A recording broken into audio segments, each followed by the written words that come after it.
Good afternoon, ladies and gentlemen, and happy opening day for Major League Baseball, and welcome to Cubs Daily. My name is Steven Ryan, and we are ready for some baseball. When you guys are seeing this, the Cubs will be in Arizona warming up for a game against the Diamondbacks. We will preview the starting pitching matchup, and we'll give you guys some takes, and we got some news to touch on just before that, but I just want to say, guys, thank you for all of the support over the past few weeks while these videos have been coming out. All your likes, the subscriptions, the comments, 100% appreciated by me. So let's hop into today's news. Just before opening day, the Cubs made an official announcement that Ben Brown was going to be the fifth starter in the rotation. If you've been here since the beginning, we've been discussing who this would be. It was pretty much between Colin Ray, Ben Brown, and Javier Assad. Unfortunately, Javier Assad did have that injury, so they had to option him to AAA.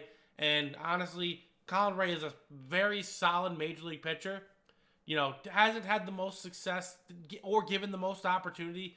But let's just be honest, ladies and gentlemen. Ben Brown has absolutely electric stuff, and this is an absolutely fantastic attempt for the Cubs to land him in that fifth starter role. Hopefully, maybe even letting him develop into maybe 3-4 or a 1-2 starter down the road for the Chicago Cubs. Ben Brown has great stuff, and I would love to see him flourish in this role. He had a very strong performance last year against the Brewers.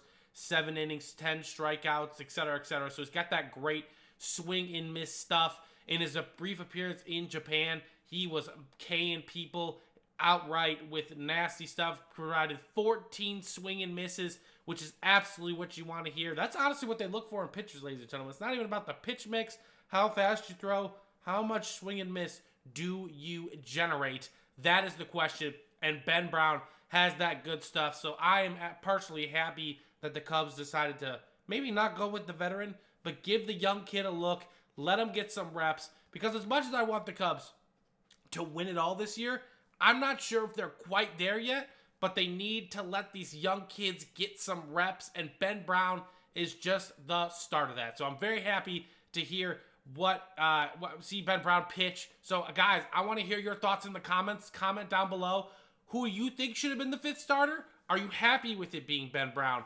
Or is there another pitcher in the Cubs organization that you think should have taken that role? So let's hop into the next part of the activities today. We got the pitching preview. You got Justin Steele versus Zach Gallen tonight in Arizona, 9:10 p.m. Central start.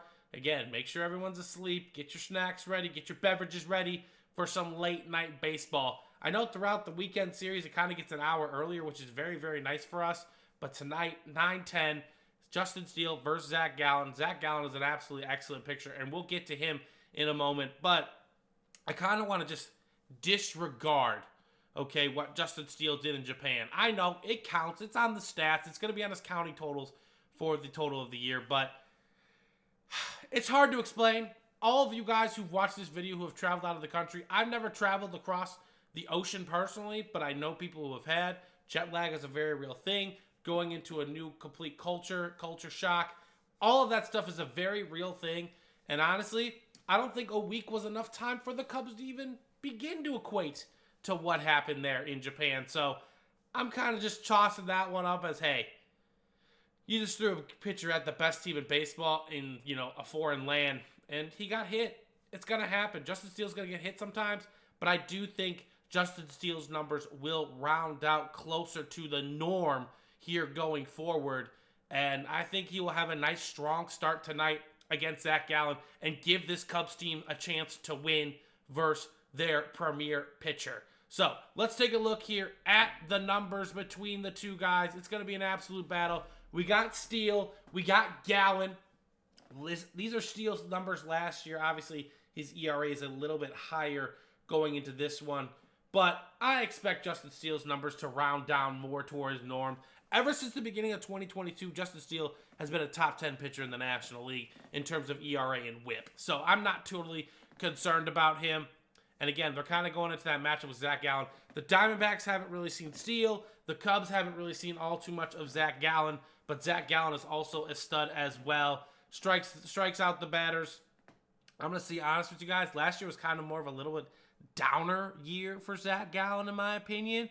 He is one of the best pitchers in baseball as well, and he's been the Arizona ace for a long time.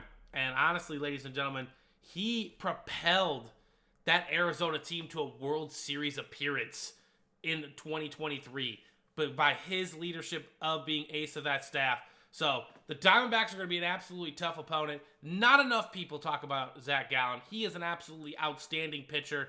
And again, I would love if the Cubs don't even have a guy like Zach Gallen, which it hurts my soul because that's exactly what the Cubs need.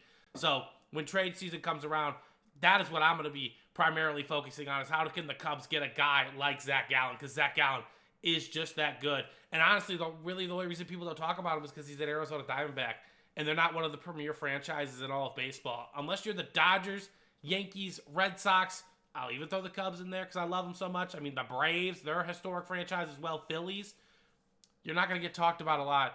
But don't get it twisted, ladies and gentlemen. Zach Gallen is that guy, and he's an absolutely premier ace in the staff, and the Cubs are going to be in an absolutely tough battle tonight against him.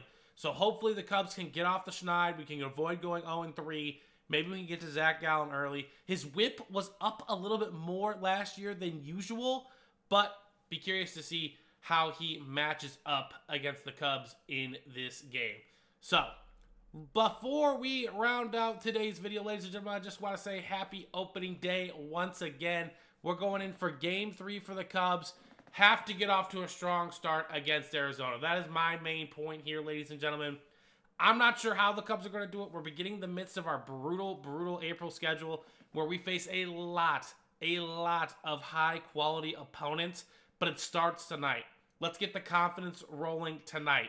Justin Steele, back on the bump. We're giving him the ball. We need 5 or 6 shutout innings from him, and then our bullpen can hopefully take care of the rest. Hopefully we get off to a good start. We need to be patient against Zach Gallen, frustrate him a little bit, get runners going on base, and all that good stuff. So again, 9-10 Central Time, we'll probably know the results of a lot of other Major League games just beforehand, but I'm excited for the Cubs to hop in. They're going to be dropping their lineup here in the next few hours, so make sure you stay tuned. We'll be locked in for all 4 of these games, ladies and gentlemen. So Cubs in Arizona for the beginning of 4. Tough way to start the season, in my opinion, right? We got 4 here with Arizona, and then I know we got the Padres next week as well. Not an easy start to the regular season, but I think the Cubs can get it done. Zach Gallen is really good, but let's get off to a strong start tonight. Let's be patient at the plate. Ian Happ and Kyle Tucker have had some okay success, I would say, against Gallen in their brief appearances with him. So Cubs are going to lean on that. Maybe PCA can steal a base or 2 and really put the Cubs over the top.